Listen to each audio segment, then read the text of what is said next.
It's Sunday, October 1, 2023. I'm Anthony Davis. Welcome to the Weekend Show, where we take a deep dive into the news of the week. You can support my work and independent journalism at patreon.com/5Minute News. Our guest today is infamous for her analysis of Fox News. I say news in quotes there, as we know it's more of an opinion and entertainment channel, but she does the hard work so we don't have to watch it. From Decoding Fox News, Juliet Jeske, welcome back to the Weekend Show. Thanks for having me. So, you know I don't envy your job. A lot of people don't, because Fox is quite a hard channel to watch, and we know that there was a kind of divestment of ownership recently. Rupert Murdoch has kind of handed his ownership to his son Lachlan, who I've heard is more right-wing than his father.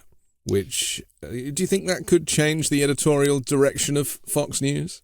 They don't so far. I think it's probably going to stay close to where it's at. I think the difference is everything I've read about Rupert versus his son is Rupert was more disciplined and his son is a little bit more unpredictable and not as, I mean, and it kind of makes sense because Rupert Murdoch built it up from nothing and his son just sort of inherited it.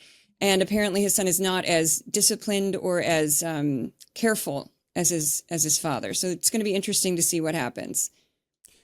It's always interesting to think about the kind of influence that comes from the top. And if you were to watch Succession, or The Morning Show has a new season on Apple TV Plus, which I'm a huge fan of that show, it really does kind of show the way that the media operates. How much influence do you think that the news anchors take from the family, or do you think that they just, the company just employs people who are as extreme as they can find and let them just get on with their work of spreading propaganda? Well, from what I know, it's a little of both. The primetime shows have more autonomy. They're allowed to kind of do what they want within a range. The Five and Fox and Friends, which are the other two shows I focus on, are more controlled by management.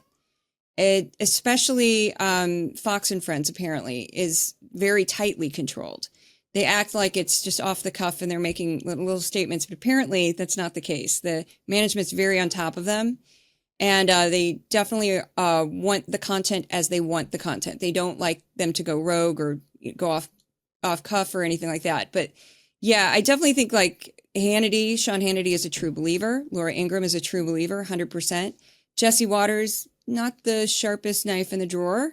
I think he's been there. It's been his only job. He's only worked for Fox News. And he's the rising star, really, isn't he? And I do think it's interesting how Fox kind of like people who are, authentic and natural. That really is the key to getting on in the TV business, to be authentic and natural. But he's also institutionalized. So his authenticity, as I read it, is pure Fox through and through. Like he has never operated outside of that world. Yes, it's kind of amazing to watch because he basically got an internship there when he was really young, and he never had any other job. He just slowly worked his way up, and he's not nearly as bright as Laura Ingraham. Laura Ingraham was a Supreme Court clerk, justice. She was a Supreme Court justice clerk, I should say. And Hannity is very bright, even though I may not agree with anything he says. He's not stupid. And Waters just seems like a naive, kind of befuddled, like he just believes it because he doesn't know any better, and will spout out. He will read something on a goofy website and do no background research and just say it immediately that night. And it's just astounding. And the misogyny with him is a repeat thing, isn't it? I mean, he clearly has a very odd relationship with women. Yes, because he's had his mother on his show more than once. And she's a Democrat, all right? Yes. Or she's anti-Trump. So she's always putting him straight. Yeah, his mother is a type of person who calls him like honey bun. And she's like overly kind of maybe too supportive of him, and that she's like blindly like, you're amazing and I love you, and you're like, what? And which I get. I mean, it's her son, but she's very supportive of him, and it's very odd because he seems very attached to her, Like he wants to know her opinion. He gets nervous when she talks. He's like a mummy's boy. He's a mummy's boy, and yet he trashes women constantly. So it's and he cheated on his first wife with an intern who was 14 years younger, and like blatantly cheated on his wife. Apparently, they didn't really hide that. And now he's with wife number 2, and he said kind of mean things about wife number 2 on the show. It constantly trashes his co-workers. It says horrible things about women all the time, and I just sit there going, "This is just so bizarre to watch." A mommy's boy. It's not journalism. I mean, that's really the thing that you get from people like him becoming a kind of star of Fox, is that it is not journalism. These people are not journalists. It is angry, bigoted, misogynistic commentary. And I think, I'm hoping that people even on the right are starting to realize, just by nature of the kind of the blind worship of any kind of right-wing, far-right or extremist policies. So the reason that we're talking today is because, it's been a very crazy week. We're on the verge of a government shutdown. Mm-hmm. We had the death of Dianne Feinstein just a couple of days ago at the age of 90. Came as no surprise to anybody, but still she has devoted her life, in San Francisco. She's been heavily involved in bringing about gun control legislation, various things. So we'll maybe come to her a little bit later. But the thing that really is most pressing is these debates that the Republicans are having. The most recent one this week was Fox News Business hosting this debate with one absent individual. Individual one, I should say. Individual one was absent. Donald Trump refusing to take part in these Republican debates. Just before we kind of get into the analysis of the debate, tell me why you think Donald Trump is choosing not to be involved. I don't think he wants any criticism. I think he wants to remain, he knows he's so far ahead of everyone else that he doesn't have to debate, and that his fans are loyal to him. His followers don't really care what he says, because he's been caught in a number of gaffes recently. And they don't seem to react at all. Like he was talking about Obama when he meant Biden.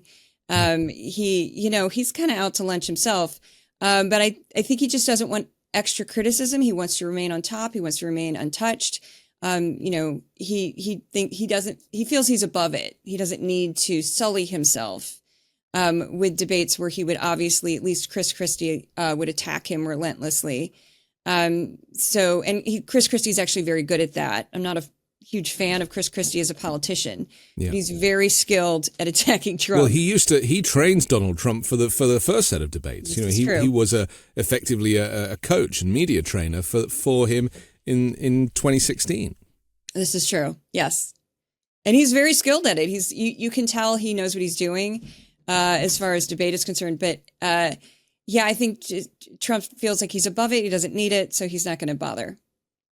So my theory on the reason why Donald Trump doesn't want to be involved is it's twofold. I kind of agree with you that he's so far ahead in the polls that he doesn't need to sully himself with that kind of hot mess, because both of these debates have been car crash events, and to the extent that like they're unwatchable, mm-hmm. and it proves that these people are not serious. They're not serious politicians.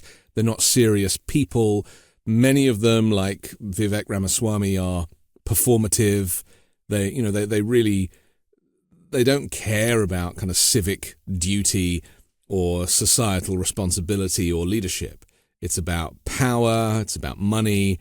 It's about just growing the kind of ego. He mm-hmm. clearly is himself a bit of a narcissist, and so. So the cast of characters is so depressing. Of course, there's only one female there, which is Nikki Haley. And she got so angry in the Fox business debate. Just we saw another side to her, I think. She was just like done with these men. She's like, get me out of here.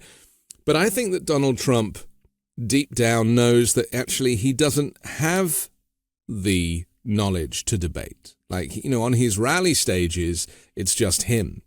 And he can say whatever he wants, whether it's talking about whales being killed by windmills or any of the kind of the eccentric and chaotic language that he comes up with. And he can go off on tangents and he can make mess because he's on stage for an hour and a half or 2 hours and he doesn't care. It's his show. I think this is about ego and sharing the stage. You know, he wants to be the star. He doesn't know anything about policy. You know, when we see him make these policy videos in Mar-a-Lago with this kind of weird Stalinistic background, you know, he's just reading it, and it's not words that he's written. This is, you know, Stephen Miller or people who've written this stuff for him. So you can tell that he's reading it for the first time because his ego is such that he won't pre-read this policy, he won't discuss it. When he's talking about segregating cities, you know, or arresting the homeless and putting them in what I translated to be internment camps. It's like, if you were to read that policy, you'd be like, I think you're describing internment camps. But of course, he doesn't read. So he wouldn't be able to engage with them on policy because he doesn't know anything. He just knows those kind of headlines that we built the wall and, you know, we did this, we did that, but no detail. And obviously some of the others up there are a little more well-versed on this, including those who were blaming him, like Ron DeSantis, for adding $7 trillion to the national debt. I mean, Donald Trump doesn't want to be involved in that conversation, does he? No, and he lies about it. When he was on Meet the Press, he said, I cut taxes and revenue went up. And I'm like, no, it didn't. Yeah. Absolutely did not. That is complete fiction. And his camp, his people are trying to spin it as, well, it went up to $7 trillion because the pandemic, they say. The pandemic, right? Yeah. And it's like, no, it was a reckless, you cut taxes too much on the very, very wealthy, and they make a lot more than everyone else. And so when their taxes get cut dramatically, tax revenue plummets, and that's what happened. And anything you read about it will say over and over, it was his tax cuts that is part of the reason why our deficit is so out of control and our debt is so out of control right now. It's not spending, it's the tax cuts, but he just lies. I don't think he even knows. I don't think if you asked him, he doesn't know, he doesn't care. He's just off on his own planet. He just wants to go to rallies and have people say USA and cheer and wear MAGA hats and, you know, worship him, basically. That's all he really, that and staying out of prison. It's about all he cares about. Yeah, I mean, that's the only reason he's running for president is to stay out of prison, right? I mean, he's obviously not really in a place mentally or physically to be the president. And people say, oh, he hasn't really aged like Joe Biden. And I really do see Trump's aging. You know, I do think that this has taken a toll on him. And, you know, I'm a little bit obsessed with hair because I don't have any. But I'm looking at the comb over and I'm seeing that now it's just become a bird's nest, like a fluffy bird's nest at the front. Gone is that kind of the directional parting. And whilst that might not mean anything to anybody, to me, to bald men like myself, it actually, we can tell, because I'm obviously not a vain person, I've never really cared about that, but to people who are vain like him, that is going to upset him and frustrate him that he can't brush his hair, you know, as he has been for the last 20, 30 years. And that there is change there. And we saw it with Barack Obama. He went from you know, dark hair to grey hair during his presidency. But that's because he actually was the president and did presidenting, I guess. So, yeah, it is taking a toll on Donald Trump. He now needs 3 hands to drink a glass of water. Basically. I mean, I've definitely seen it.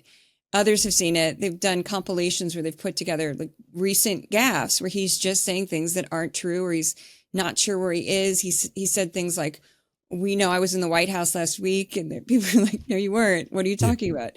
Yeah. So he's definitely not, you know, the spry young man that they try to pretend that he is. He's also pretty old and he showed signs of cognitive decline when he was in the White House, in my opinion. And I'm not the only, I mean, that's why they wanted to give him a test about it. And then he bragged about the test and the test was like ridiculously stupid.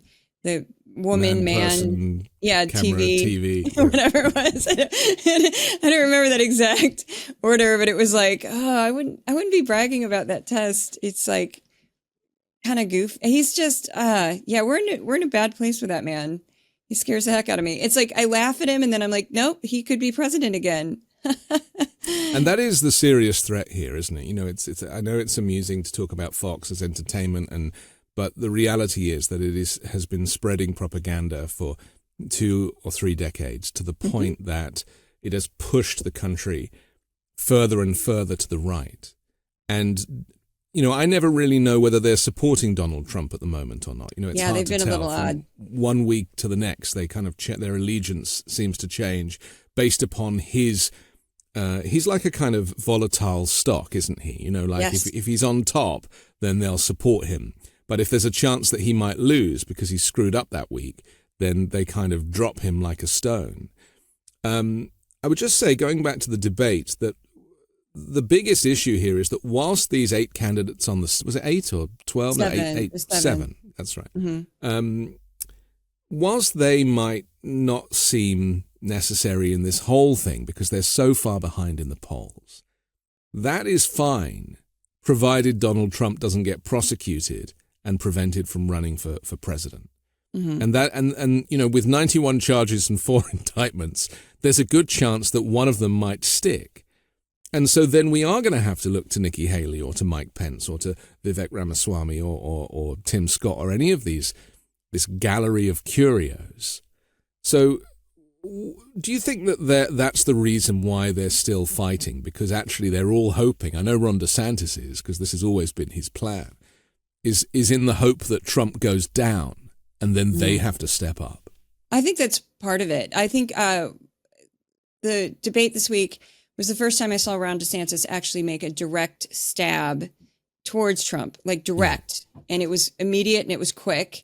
And it was at the very top of his statement. And I was kind of shocked. And I was like, finally, you should have been doing this months ago, because he's been playing this kind of passive, like, I don't want to, make him mad because I still want his followers. But I'm still going to act like he was just sort of ignoring Trump's many attacks. And it didn't work. It didn't work at all. He just got more and more diminished. And he's also very awkward and odd. And he comes across as awkward and odd. And I think the people who were really promoting him didn't realize that he was kind of an odd man. But I think that's what he's hoping is he's like, I'm the reasonable one. I mean, I don't think he is, but I think he views himself as that. Yeah. He also keeps pushing, I have the results. Look at Florida. And I'm like, actually, most of the country kind of makes fun of Florida. You know that. But I mean, I don't want to diss Florida, but I have many friends in Florida. It is difficult to live in Florida at the moment. Yeah. The cost of insurance, rent is very high. Cost of living generally is a big problem, not to mention the fact that they have Nazi rallies semi-regularly now, and no one seems to bat an eyelid. Like, that's normal. There's a whole bunch of people doing Heil Hitler on the freeway. I mean, and also they've changed the laws on guns recently, on permitless carry. So, it is not unless you live in the villages... with all the white people, I don't know that necessarily it is the greatest place, the great state of Florida as he describes. Yeah, it's. I mean, it is what they also have a high rate of uninsured people. Yeah, a lot of people don't have health insurance there, and he got called out on that during the debate, and he didn't really have an answer to it. He had some non-answer about, we need to put patients first or something. It made no sense. And he talked about oil. He literally talked about oil in his response. We need to drill and open up the economy. And I'm like, what are you talking? They asked you about insurance, but Florida's, it's always been kind of an odd state because it used to be more purple. It's gone far more red. And it's always attracted older Americans from the North and also has its own unique culture that's very, very Florida. It's kind of like 3 different states, depending on what part of the state you're at. So high rates of homelessness, high rates of crime in most of the cities. So it's not really this place to brag about. I mean, I don't want to diss Florida. I have a lot of friends that live there. They're good people all over this country. But it's odd that he's like, look at my gorgeous, perfect state. I'm like, I don't know if the rest of the country sees it that way. And he also manipulated the data on COVID in Florida to make it look like it wasn't as bad as it was. Yeah. But actually it was actually one of the worst states for COVID deaths. And, I would say that I really do feel that Ron DeSantis will end up just going back to Florida and being the governor there and arresting black people for voting, as he has been, before he got on the road as a presidential candidate. And I say that with a huge amount of sadness and irony, incidentally, because, that was the story for me out of Florida that was the most upsetting, was, people that had criminal records in the past who'd been told that they could vote. But of course, he changed the rules on that at the 11th hour. They didn't know. They go to vote, and then the next thing you know, his task force is arresting them. And so much of this we've seen on camera. And really, very sweet, regular people being handcuffed and being like, what are you doing? Yeah. And even outrageous. The police officers were saying, I'm sorry, I have to do this. Yeah. I mean, that is authoritarianism. That is totalitarianism. That is fascism. And to think that Ron DeSantis is not a fascist is foolish, considering his relationship with the Nazis and the far right. Well, and the way he acts, too, when he's confronted or he has to deal with conflict, he acts in a very kind of fascist way. It's like, my way or the highway, shut up. Yeah. The way he's treated Disney, his relationship with anybody who questions his policies on LGBTQ issues in schools. He's got a very, it's like he wants to be a dictator. The way he acts with everyone is just very, how dare you question me? Tries to shut everybody down. He fired district attorneys who he didn't agree with that. They were freely elected. I mean, that is outrageous. But he fired freely elected district attorneys. But that was only in the news for like 3 days. Yeah. I mean, it's like, why is it that these fascism flags that keep popping up, like Trump the other day talking about executing Mark Milley or shutting down NBC or any of these, fascist tropes, they don't seem to stay in the news cycle very long, and they get completely ignored by Fox News, of course. Oh, yeah. So Fox viewers have absolutely no idea that this type of rhetoric is being spun, because even people on the right should be appalled to know that duly elected people are being fired. Yeah, it's very dangerous. I found out about one of them because this was when Tucker was still on the air. And I didn't know the man was Jewish. This was dark. The DA had gotten fired.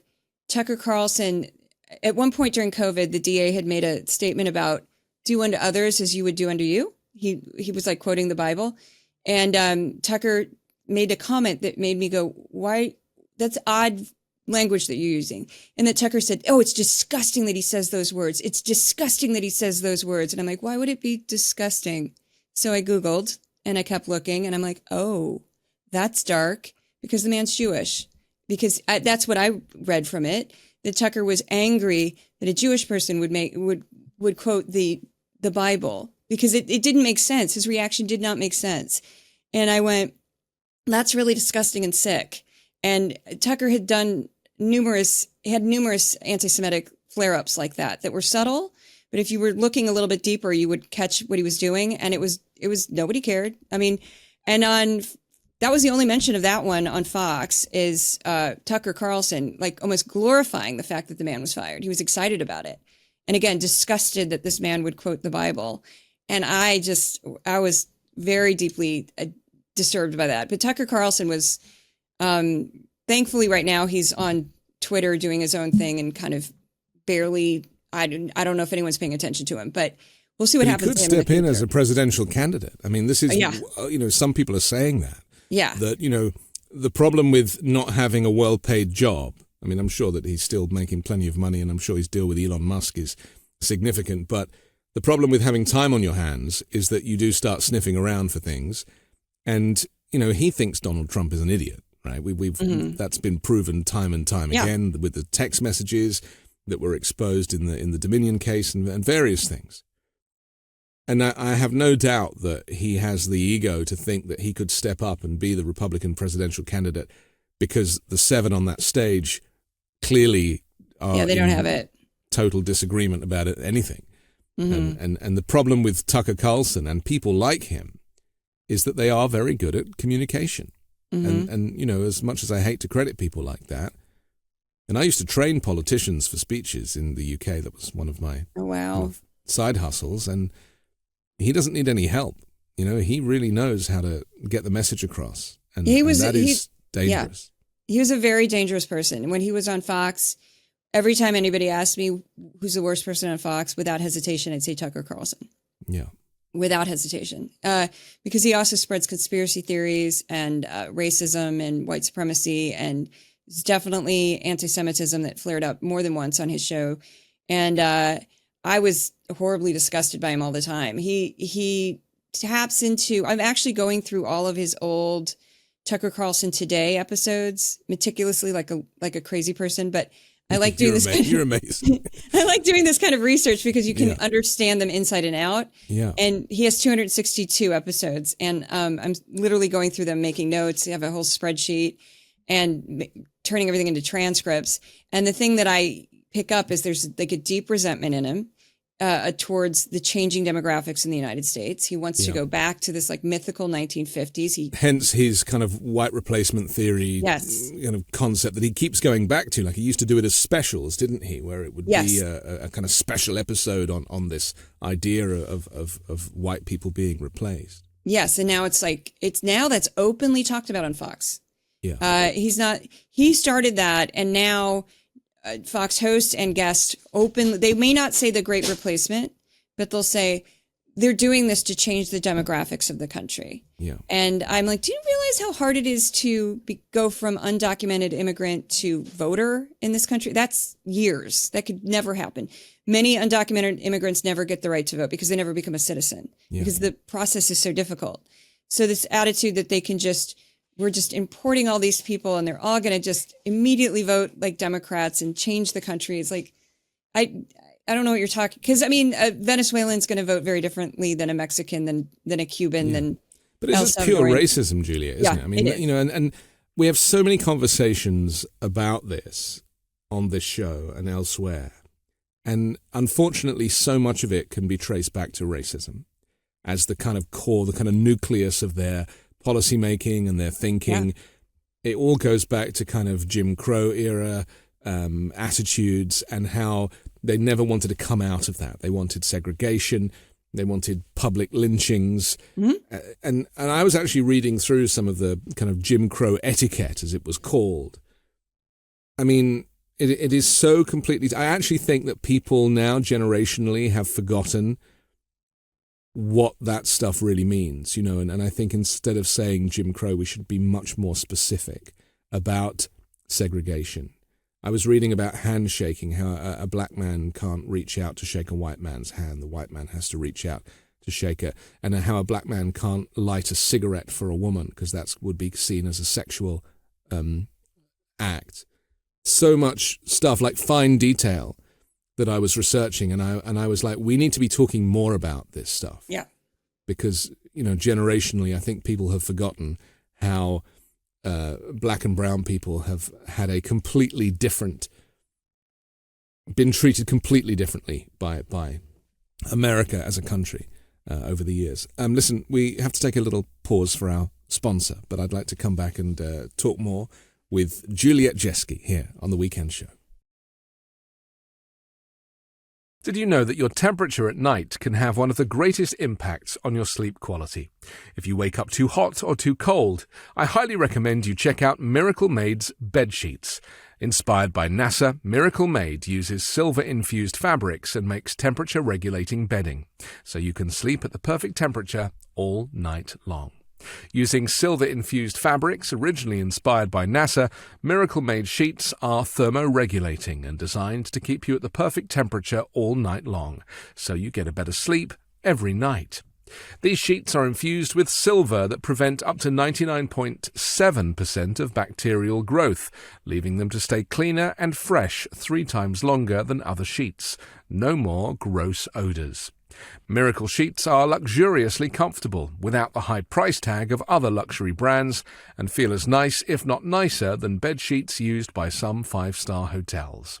Stop sleeping on bacteria. Bacteria can clog your pores, causing breakouts and acne. Sleep clean with Miracle. Go to trymiracle.com/weekend to try Miracle Made sheets today. And whether you're buying them for yourself or as a gift for a loved one, if you order today, you can save over 40%. And if you use our promo code WEEKEND at checkout, you'll get 3 free towels and save an extra 20%. Miracle is so confident in their product, it's backed with a 30-day money-back guarantee. So if you aren't 100% satisfied, you'll get a full refund. Upgrade your sleep with Miracle Made. Go to trymiracle.com/weekend and use the code WEEKEND to claim your free 3-piece towel set and save over 40% off. That's trymiracle.com/weekend to treat yourself. Thank you, Miracle Made, for sponsoring this episode. We're back with the Weekend Show, and Decoding Fox News' Juliet Jeske. Just tell us, because, for people who might not know, and I love to kind of, give you an opportunity to promote your work, because you work so hard, and it is something that is, it's thankless, isn't it? When people don't know, for those of us who kind of edit videos and upload and spend time, it's quite a solitary job. And it requires you to have an incredible, like a Rolodex in your brain of like things that you've seen that you can connect a clip of that to something like this and reference this and that. So just tell us, for those who don't know, how Decoding Fox News came about and your mission, effectively. Well, I started off sort of accidentally researching the Proud Boys before anybody really knew who they were. And it's a long story how I got into that. And I ended up amassing 407 episodes of the Gavin McInnes show. That was the show that they started on. Yeah. And so I had this weird background, and I'd worked with a bunch of journalists, and I was anonymous, just a researcher, went to grad school, decided I still wanted to work in that genre, I guess, or that beat. And so for my capstone, I did a similar project to what I'm doing now, only Tucker Carlson, Nick Fuentes, who's like this horrible, basically a Nazi. Yeah, and then a guest at Mar-a-Lago one time. Yes, and he was a guest at Mar-a-Lago. This is true.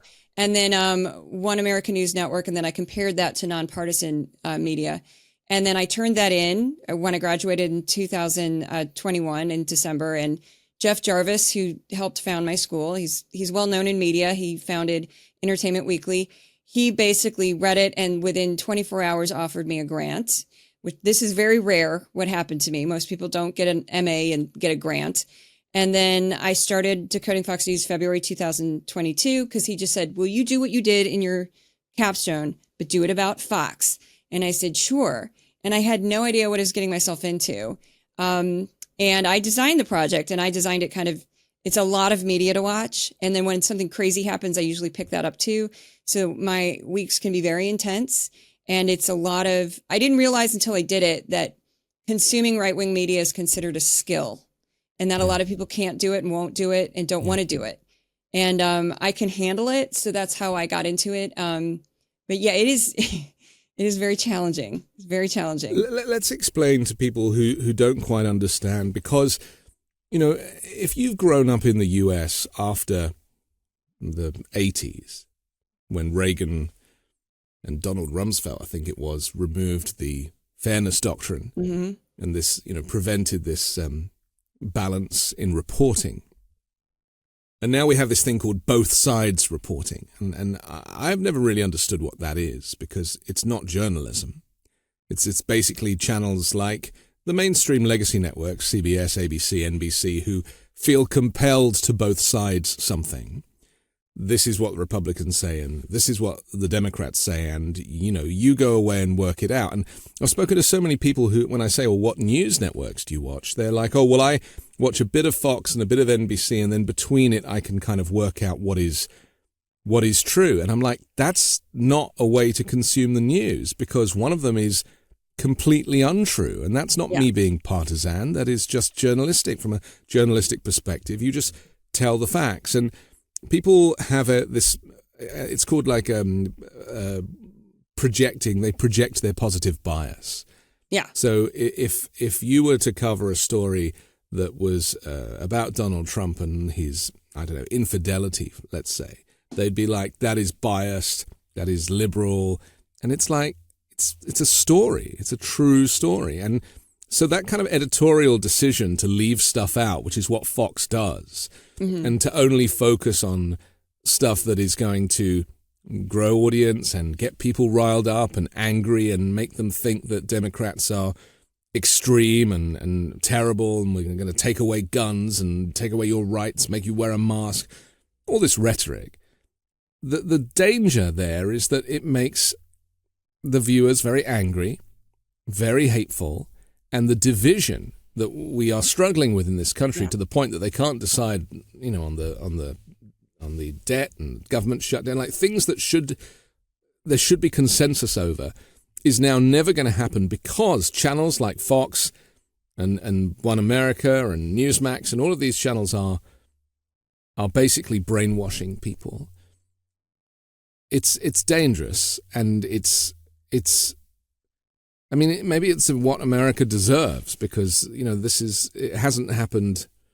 Well, who would you say is responsible, and do you think that we as viewers need to do more work and not just sit there like couch potatoes and consume this garbage? I think it's partly, and I don't mean to diss it, but I'm going to have to. I think cable news is part of the problem. The idea of 24-hour news channels is problematic because it's all you want to keep eyeballs on your screen, and so that causes a push to sensationalism, and it causes a push to kind of stories that really aren't important but will get people watching, celebrity nonsense, and just that kind of garbage news that's out there. It's like clickbait, isn't it? Clickbait, yeah. And that's part of it.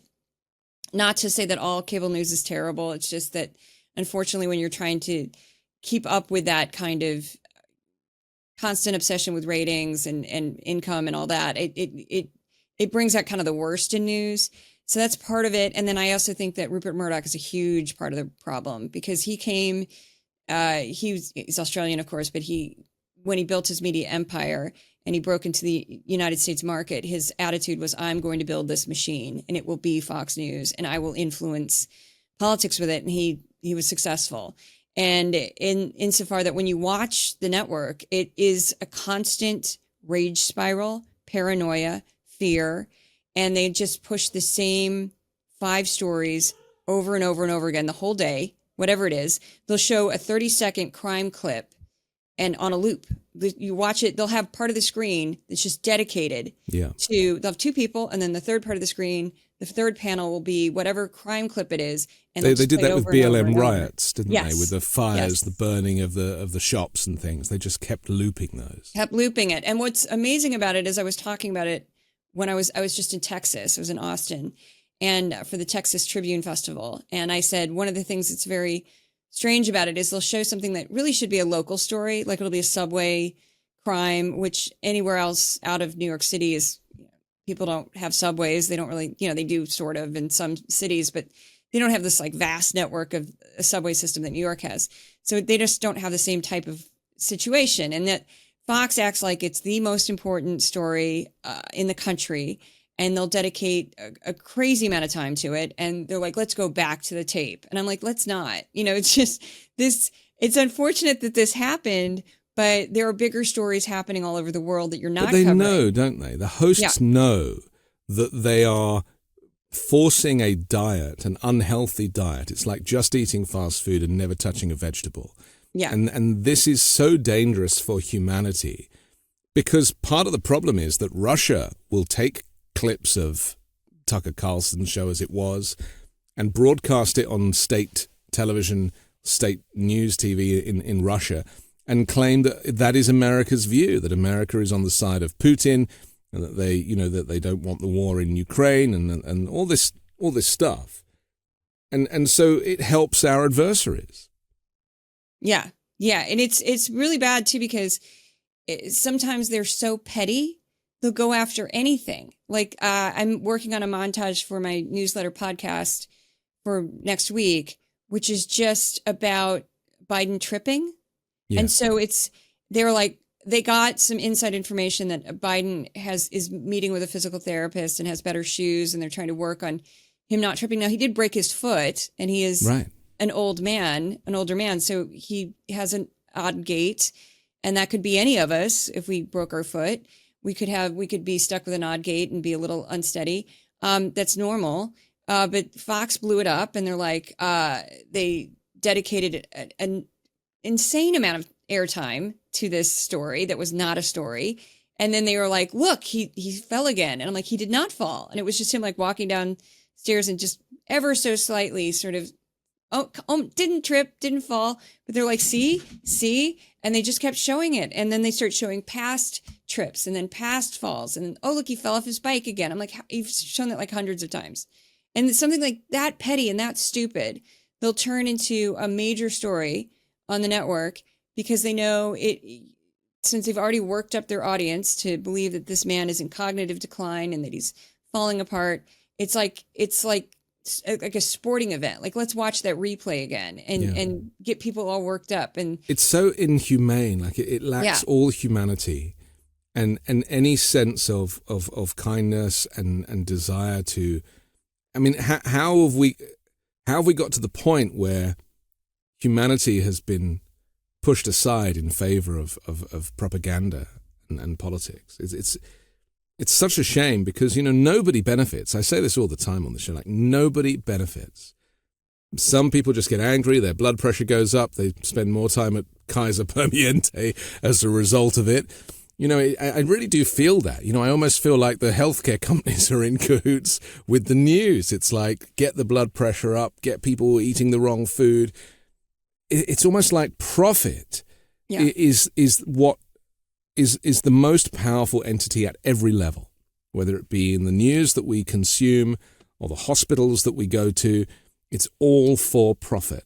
And profit really has prevented the country from having a kind of genuine and respectful political discourse because there is money to be made. Yeah. And there's like a ruthlessness that is underneath the surface of that is very much a part of the Fox kind of philosophy of pull yourself up by your bootstraps, survival of the fittest, and this kind of nastiness. And because you say healthcare, and that's the first thing I thought of. It's just like, oh, you can't get healthcare? Well, figure that out. That's kind of the conservative way attitude towards it. And it's very unhealthy, very unhealthy. I hear constantly from people. People will email me or they'll make a comment on something and they'll say, my mother doesn't talk to me anymore because she watches Fox News all day long and she's angry all day long. And, or my parents, they fight over Fox News, or I don't talk to my brother because of Fox News. And it's absolutely tragic. And it's like, why? You're just watching these, basically clowns I'll call them that, sitting behind a desk in a little suit, saying the same nonsense every single day. It's like the Truman Show, isn't it? It's like a fake version of America. Because in the meantime, the country has done very well to get back on its feet after COVID. The infrastructure bill has helped in untold amounts with these new projects and with broadband and the CHIPS Act, and there's a lot to be very proud of at the moment. And Biden, to all intents and purposes, no matter what shoe he is wearing, has played an excellent game as president. Some people say he is the most effectual president in history for what he's been able to do and turn around in this period. He is a serious person. We want serious people, and we want it to be boring. Because I don't want an entertainer to be the president. I want the president to be a nerd. I want them to be a kind of numbers person or somebody who just is obsessed with detail. Yeah. That's politics should be boring. I completely agree. We've got plenty of drama in our lives. We don't need it to be. Yeah. I mean, I always find that funny, people who lean into drama, like online or whatever. I was just think, why? You don't need to. Just just wait long enough and something bad will happen. You don't need to search for it. But maybe these people don't, I mean, I don't know. I have kids, and so, I have so much drama dealing with them and taking them to doctor's appointments and like doing stuff that I want to use up my energies for. And so that's why I don't have the time to engage on social media or do any of these things. It's like I feel that who are the people that are trolling or getting involved in this stuff? Do they have nothing else going on? Because I don't have room in my head for all of this anger and chaos and divisiveness. I really enjoy talking with conservatives. I mean, I have a show now each week, Uncovered, with Ron Filipkowski, who is a conservative, and we talk. I mean, I actually threatened to wrestle him to the ground in this week's episode just gone over his views on universal basic income. But I said it in a very nice way.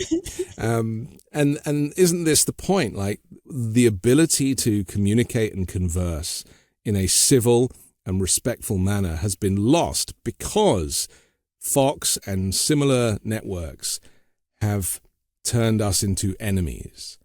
They treat it like sports, and it's not sports. No. They treat it like it's a game. Like, if this side believes in this, we absolutely cannot agree. Right. And I think COVID was a lot of that.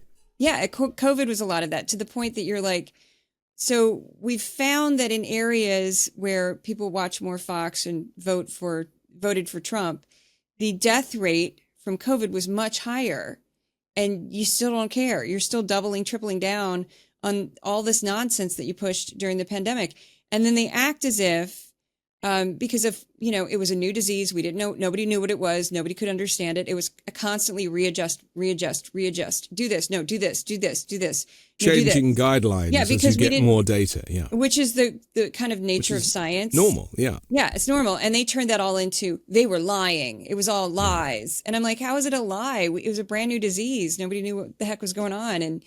And we were constantly guessing and everybody was trying their best. And like, were there mistakes made? Of course there were. But telling people that the vaccine's not safe is lunacy. Telling people to take these snake oil cures is incredibly reckless and dangerous. And I live in New York, where we had 800 people dying a day at the peak, 800 a day. And you could feel it. I mean, the entire city was just freaked out and terrified, and it was a horrible, horrible time. And so that's why it's hard for me that still gets me mad, that they still push COVID-19 nonsense on their net. Like, they can't help themselves. They can't let it go. Well, we're seeing a resurgence of the virus. Yeah. There are new vaccines out, and Republicans are just not going to take it. Yeah. So the only people who will be vaccinated are Democrats. Yeah.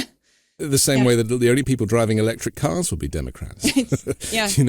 This is what worries me. Because, I don't want Democrats to have a better life than Republicans. We're all the same, fundamentally, prick us and we shall bleed. But people are going to be left behind. People who are not getting with the program are going to be left behind. And the world is changing at such a rate. I mean, New York, where you are, just declared a state of emergency on Friday because 8 inches of rain is falling in 24 hours. Yeah. I mean, the cities, they're not built for this climate change. And yet, I'd say all, maybe but Chris Christie on that debate stage, on the Fox Business Debate, don't believe in climate change. They claim it's a hoax. I mean, Republicans are going to be left so far behind from the rest of the world who are really, taking this very, very seriously. Yeah, I made a clip last week where Brian Kilmeade said, he made a comment about, what country's going underwater right now because of climate change? What country? I'm like, Pakistan last year, 1/3. Yeah. How do you not know that story? It was huge. 1/3 of the country was underwater because of flooding. And that's not normal. It's not like, that happens every, it's not like some areas that flood every year, but no, that was not normal. And you had millions of people displaced, and they haven't really recovered. So this attitude of, it's like when you live your life that blindly, which is what they do, or they just focus, hyper focus on these petty little issues that they want to push, and they don't pay attention to the rest of the world. That's part of the problem, because these people have no idea what's going on. That we broke every single heat record last year, that sea ice is the lowest it's ever been. That there were wildfire records broken all over the world, that there was flooding records broken all over the world, Norway, Portugal, Greece, North Africa, flooding, Canada, record level of wildfires. And and in the US, we had catastrophic climate events all over the place. And they still make excuses, and they'll say, they twist it and they just make their own reality, and they have fake experts on. Like, this one, I talk about him a lot because he's like the epitome of the fake expert. But Michael Schellenberger, he has an MA in anthropology, and he calls himself a climate expert. And I'm like, that's funny. That's interesting. I wish I could do that. I could just make up I'm an expert in this. I don't have any training in it, but I'm just going to call myself an expert in something, especially a science that takes a lot of diligence. And, that's not something you just kind of. And yet people like know. Anthony Fauci have been marginalized. Yes. And they call him the Antichrist. They really have so much vitriol for somebody who arguably has been one of modern history's greatest public servants, both through the AIDS epidemic and into Ebola, certainly, and then into COVID-19. And so that is what is so sad about this, is that it's all untrue. It's all lies. They credit the government with having skills that no government would have, developing bioweapons to, and all that. It's like, are you kidding me? Like, have you seen a government? Public service takes years for the system to churn. Yeah. And I just wish that people had more critical thinking and did more due diligence, because to believe what these people say, or the problem is that they corroborate it across the network, don't they? So if it's said in the morning on one show, then in the afternoon they'll be doing the same thing. And this is all editorial guidelines that are put out by the channel editor to make sure that they're doubling down on topics to give the impression that it's true. Oh, yeah. And that is super important. Yeah, I always make jokes about the government, too, because it's like, it can't be this secret covert operation and the post office. That's right. It's the post office. Like, if you've been to the post office lately. Yeah, that's basically the government. Yeah. That's the government, because it's underfunded, overworked, and outdated. It and has ceiling tiles missing. That's basically the government. Yeah. Yes, and they're like, oh, we got to find a form. And you're like, a form? We got to go find a form. And you're like, oh.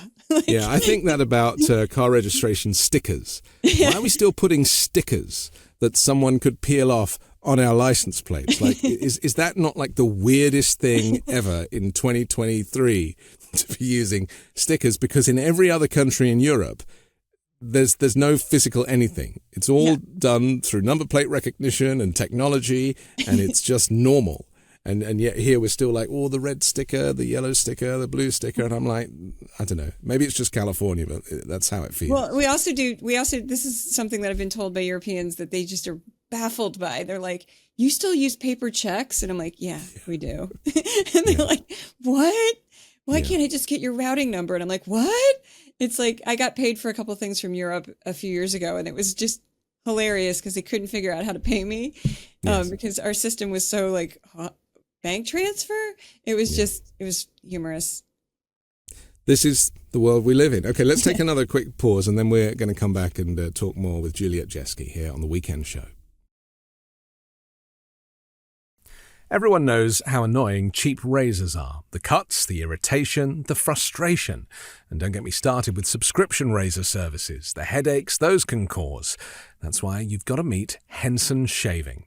Henson Shaving is a family-owned aerospace parts manufacturer that has made parts for the International Space Station and Mars rover. And now they're bringing precision engineering to your shaving experience. Razor blades are like diving boards. The longer the board, the more the wobble. The more wobble, the more nicks, cuts, and scrapes. A bad shave isn't a blade problem, it's an extension problem. By using aerospace-grade CNC machines, Henson makes metal razors that extend just 0.0013 inches, which is less than the thickness of a human hair. That means a secure and stable blade with a vibration-free shave. And it gets better. The razor has built-in channels to evacuate hair and cream, which makes clogging virtually impossible. Seriously, Henson Shaving wants to be the best razor, not the best razor business. That means no plastic, no subscriptions, no proprietary blades, and no planned obsolescence. The Henson razor works with standard dual-edged blades to give you that old-school shave with the benefits of new-school tech. Once you own a Henson razor, it's only about $3 to $5 per year to replace the blades. My first shave with the Henson razor was incredibly refreshing. The design is sleek, the durability is top-notch. The Henson razor is truly so much better than your run-of-the-mill, quote-unquote, traditional razor brand. And the affordability factor is absolutely game-changing. No more wasting your money on expensive blades. With Henson Shaving, you can get a year of blades for $5. It's time to say no to subscriptions extensions, and yes to a razor that'll last you a lifetime. Visit hensonshaving.com/weekend to pick the razor for you and use code WEEKEND and you'll get 2 years worth of blades free with your razor. Just make sure you add them to your cart. That's 100 free blades when you head to hensonshaving.com/weekend and use code WEEKEND. It's the weekend show. We're back with Juliet Jeske as we've been looking back at the week. We had Joe Biden making a fourth speech about the fall of democracy and the rise of fascism. And, this is it was one of the most powerful speeches I've ever heard. And I do believe that, he knows about the threat of authoritarianism. He recognizes that democracy is not a given. And unfortunately, Fox didn't cover it. They switched to other things. We also had a historic period this week when Joe Biden went to a picket line, the auto workers, and joined the auto workers on the picket line, which no president has ever done. And he spoke for a few minutes, and it was very powerful. And yet that is ignored in place of Donald Trump going to a non-unionized auto workers factory and just talking garbage, like pure garbage, knowing nothing about the industry or the situation or the whole point of even being there. And obviously that gets plenty of coverage. Let's just talk about how Fox plans to install Donald Trump into the presidency and overlook his litany of crimes.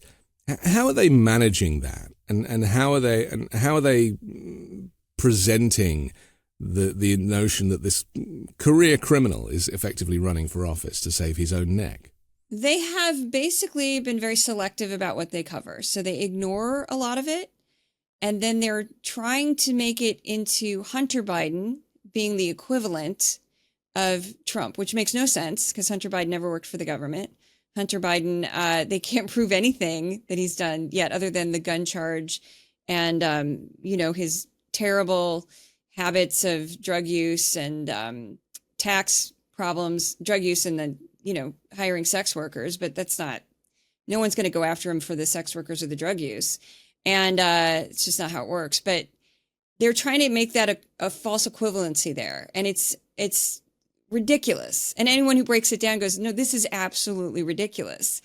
But they just keep insisting upon it. So they just make Hunter Biden an incredibly important story on the network. They push it every single week. Sometimes it's the top topic. Sometimes it's number 2.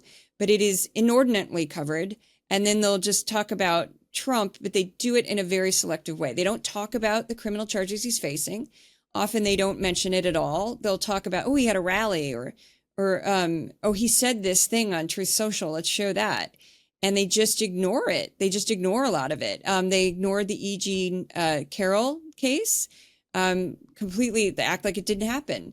New York State basically, he'll appeal, of course, but New York State basically said, you're not allowed to do business here anymore. We're going to shut you down completely for fraud. Fox didn't mention that at all. It didn't even happen. Fox just didn't even mention it. And I'm going, that was a huge story. So that's kind of how they deal with it. They just are very selective about what they report on. And they didn't even report on any of his legal scandals until really, they ignored all of them until the Mar-a-Lago search. And then they finally were like, right. Yeah.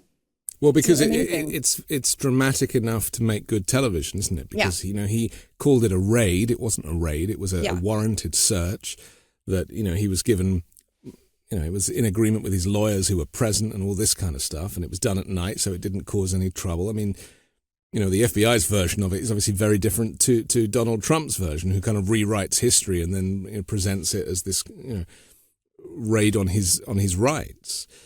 But just thinking about, just going back to authoritarianism and what you were saying about keeping score, Donald Trump now is very much directing the MAGA Republicans in Congress with his back channels via Marjorie Taylor Greene and Elise Stefanik and people that he has these relationships with.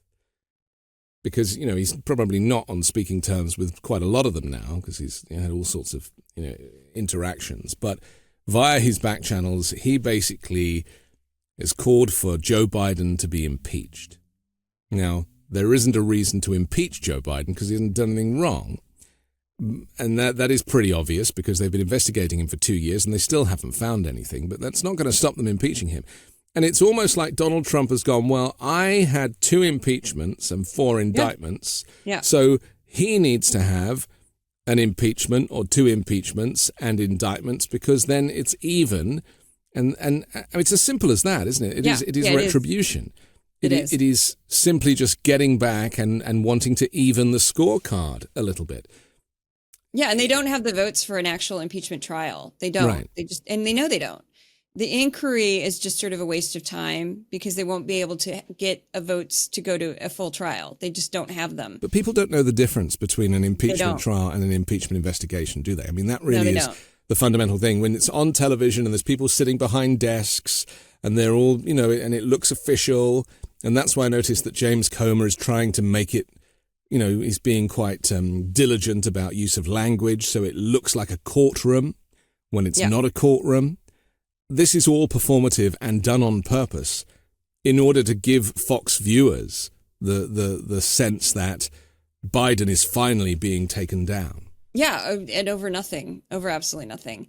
And the Democrats on the committee are trying valiantly to push back. I mean, it was Moskowitz who had the whiteboard where he held up and he literally did exactly what you're saying. He goes, look how many impeachments, look how many indictments. Oh, look at Biden, 0 and 0. Ha. And he was just whipping out all these things. And AOC called him out for doctoring evidence. And that wonderful woman from Texas, I can't remember her name. Oh, she's amazing. The black congresswoman from Texas was just fierce. And I just sat back going, oh, she's amazing. So they're trying. And the rest of the media, I mean, if you asked your average American, what do you think of it? They would just shrug. I don't think people care. They're much more concerned about the government shutdown that's coming, or they're much more concerned about inflation, or they're much more concerned about maybe what's going on internationally with the war in Ukraine and other things. Well, because there's a whole world out there, isn't there? And, whole world. And that's why, just going back to, it was Jasmine Crockett who you mentioned. Oh, that's who it is. Yes. Sorry, I forgot her name. Would Fox put Jasmine Crockett on screen? Like, would they show, because she took them down in a way that I have never seen. Her use of language, her energy, and then she was like, I will yield at the end. And it was like, it was so beautiful. I was just like, amazing. Yes. And that kind of stuff is never going to be seen by Republicans, is it? They're not watching C-SPAN live. They're just watching the cable news channels. What they did that was very manipulative is Hannity did this last night. He showed clips of that incident and he showed clips of AOC and Crockett, and they cut the sound and they were minimized. So they're like, look at this impeachment inquiry. And then they went over this bogus evidence. It's not actually evidence of anything. And he was like pushing that really hard, just repeating it a lot. Hannity's big on repetition. And then at certain parts of the screen, and they said, oh, and look at the Democrats. And they had no sound. So you just see AOC like, and then you see a Crockett just going, but you don't hear what they're saying. You can't. But this is the equivalent of state TV in China or in Russia, muting audio and being, having a very kind of narrow and controlled handle on the output. And yet we talk about America being free, and we talk about, being the greatest country in the world, and yet people can't get health care. Can't get their meds, can't get prescriptions, all these things that are going on. No one really talks about them, but everyone's suffering in silence. And the biggest news channel is purposely silencing the political discourse in the favor of one party and not another. Mm-hmm. I mean, this is no different to Russian state media, is it? It's not. And it's very much propaganda. I get frustrated when people hesitate to call it that, and they'll say, oh, it's not that bad, or blah, blah, blah, blah. And they make excuses for the network. And I'm like, have you actually sat down and watched it? Like, really watched it? It's a bunch of nonsense. The other thing that they do, I talked about this when I was in Texas too. I said, one of the things that's kind of amazing is like MSNBC, like if you say, oh, it's partisan, okay, I think they're pretty clear that they are. But one thing that you'll see on Fox that's just galling is, especially during the midterms, they'll look right into the camera and go, we have to win. Here's the Republican candidate. We're going to just talk about this Republican candidate for an hour. We've got to win. And I'm like, who's we? You know, like they don't even pretend that they're not openly shilling for the Republican Party. Yeah. And you don't see that on MSNBC. You don't see an anchor going, the Democrats have to win. Like you don't see it as blatant like that. Yeah. And the other thing that they do that's kind of amazing is that they'll have like it's infuriating to watch. Like up in the lead up to the midterms, Hannity would have town halls where he'd just have one candidate on and he'd just praise them the whole time. And I'm like, how is this a town hall? Like, this is not what it's supposed to be. And then they'll call it a town hall and they don't actually let the audience ask any questions. And I'm like, well, then this is not a town hall. This is an interview. Just call it an interview. And he's notorious for that. And then Hannity will do leading questions where he'll be like, with Trump, he'll be like, you're so amazing. Let me tell you how much amazing you are. And this is what you did. And this is what you did. And this is what you did. And this is what you did. And this is what you did. Answer. Yeah. So, of course, Trump's going to be like, thank you. You know, it's like, well, Hannity knows how dumb Trump is and knows that he needs to electioneer for him. Yes. Because Trump will just talk about whales and windmills and go off on tangents all the time. The Panama Canal. the Panama Canal, yeah. The Tucker Carlson interview was very amusing to watch because Tucker did not have control over him. Because I think Tucker doesn't like him, but he knew, I need the ratings. So he thought, I need the viewers. I'll get Trump on. And he didn't control Trump. And Trump talked about water pressure for an extended period of time and the Panama Canal. I actually made a video about that Panama Canal sequence because where I talked about the Panama Canal correctly, because he kept saying that it had been given away for $1. Why would we sell it for $1? And it's like, that's not the point of the Panama Canal. It's not a business. This enables free trade from the West through to the East. It's like no concept. Or, it's like I said on the video, it's like he watched a documentary late one night, like half a documentary, like he was in bed channel flicking and eating snacks. And he came across half a Panama Canal documentary and he watched some of it while he was falling asleep and then decided that he was an expert and spent the whole next day talking about it. But he only really remembered this one detail about selling it for $1. He got everything wrong. Amazing. He got a number of deaths wrong. He kept saying everything wrong. And I'm like, do you understand that Panama is a sovereign nation? Yeah. No concept. And they were nice enough to let us build that through their country. Do you understand how that works? That he says the Chinese have it now. So, look what's happened. But, the problem with Trump being amusing and annoyingly amusing by nature of his stupidity is that it is a cover for the darkness and for the far-right authoritarianism that Joe Biden was talking about in his speech this week. Because, Trump is such a clown.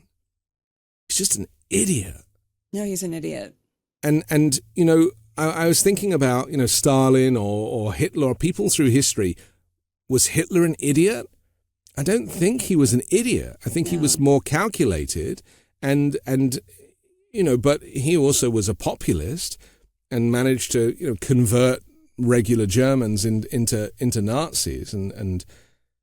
But Donald Trump, where they differ and why people struggle to kind of label Trump a fascist is because of this demeanor of the Panama Canal shtick.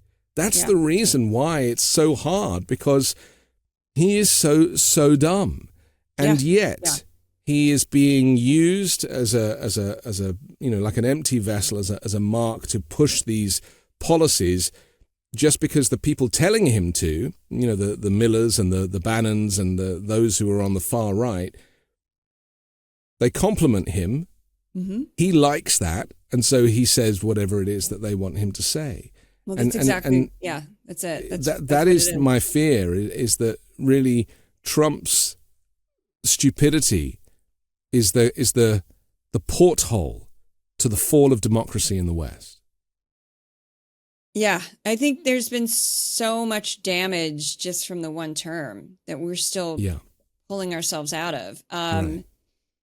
That I go back and forth. Like I laugh at him and then I'm terrified. And then I laugh at him and I'm terrified. It goes back and forth because I do think he's a complete buffoon. He's an idiot. He's not bright. He's so easily manipulated. It's terrifying how easily manipulated he is.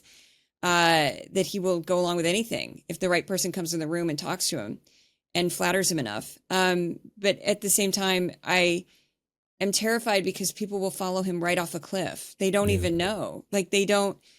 And he taps into, he's basically the one skill he has is he's like a P.T. Barnum. He's a huckster. He's a salesman. And that's it. That's the only skill he has. And it's scary how I've seen the same pattern in the far right, because when I researched the Proud Boys, there's a lot of overlap with other far right individuals. And it doesn't take much. If you have charisma, if you know how to sell something and you push hate, unfortunately, you can get a following.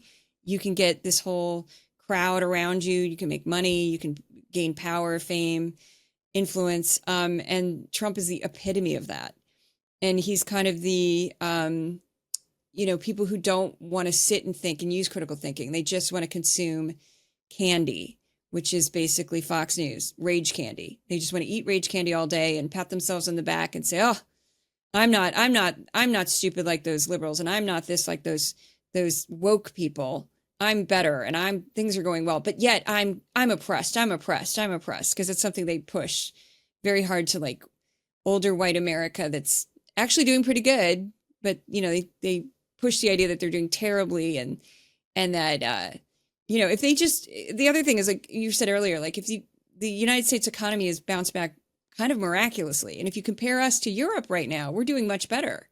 In the UK, we're doing much better. Our inflation's much lower. Our economy, like poor Germany's in a recession right now. Like Germany is in recession, which even China is having huge problems at the moment. Huge problems. Yeah. Economically. Yes, that's true. With their real estate and debt, and their demographics are all screwed up. They have a lot of unemployment. They have too many boys. They have too many men because of the one-child policy. Caused all kinds of problems. China's having a lot of problems. And, here we are, like people are, I understand people are feeling pain and I don't want to negate that. But honestly, if you just have to look outward, you'd understand it's not that bad. We're going to get through this. And I think we're doing better than, the fact that inflation was like 9% and now it's in the 3s. I don't know what the exact number is right now. But Trump is lying to people because he doesn't have the answers. He only intends to enrich himself and the top 1%. That is his plan all along. Yeah. And if people haven't worked out yet that he's lying to them and that actually poor or working class or even middle class families are better off under Joe Biden's economic plan, Bidenomics, than Donald Trump's, even if it's just down to the economy, because as invariably it is, that those poor, dispossessed people that are following Donald Trump as a leader, as this kind of Jesus character, they will be worse off under him than under Joe Biden. And yet the cult is so strong that they're not even voting Republican, they're voting Trump. Yeah. And that is the greatest danger, I guess. We have to finish, but I'm so pleased to talk to you again. And I'm so thrilled that you're still able to keep decoding Fox News so that we don't have to. And please do continue to do that amazing job. And we'll talk again, I hope, at some point. Thank you. My thanks to Juliet Jeske. I'm Anthony Davis. Don't forget to catch Uncovered, my show with Ron Filipkowski, on Wednesdays, and support me and independent journalism on Patreon at patreon.com/5minutenews. Join me next week with a brand new special guest and more factual news stories to discuss on the 5 Minute News Weekend Show with Midas Touch.